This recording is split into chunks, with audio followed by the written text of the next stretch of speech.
Les looks les plus extrêmes de Cannes, partie 1. Voici mon top 3 absolu du festival à travers les âges. Catégorie prise de risque, les fêlés du casque un peu, hein, mais bon, qui sont le ciment d'un bon tapis rouge. La mention honorable de l'épisode, elle est pour Björk, qui n'est venue qu'une seule fois en l'an 2000, mais quelle fois! On se rappelle tous de la robe cygne, marrant, mais un peu matu vu à mon goût. Moi, je préfère de loin cette robe lampion. Là, on me parle.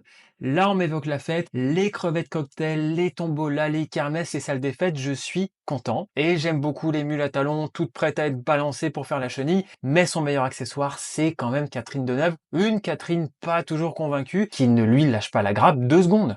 En fait, tu vois, moi je suis très très connu dans ce pays, on m'aime beaucoup. Mais la star de cette partie 1, c'est Isabelle Adjani.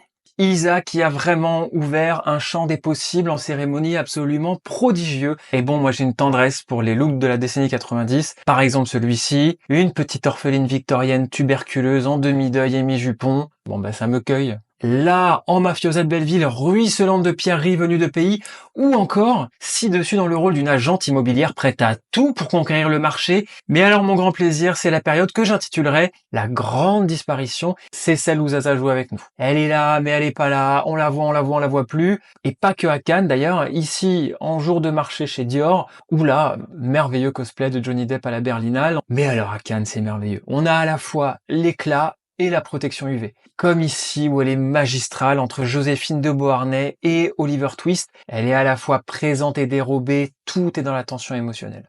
Et mon look préféré de tous, c'est définitivement celui-ci. Bah là, il y a tout. La chemise d'institutrice, la capeline, le nœud fantaisie. Moi, je l'ai nommé les adieux de Belphégor. Qui est cette femme? A-t-elle un film à présenter? Doit-elle des thunes à quelqu'un? On ne saura pas, mais Isabelle, merci pour tous ces looks en oxymore. Tu es la reine de cet épisode 1.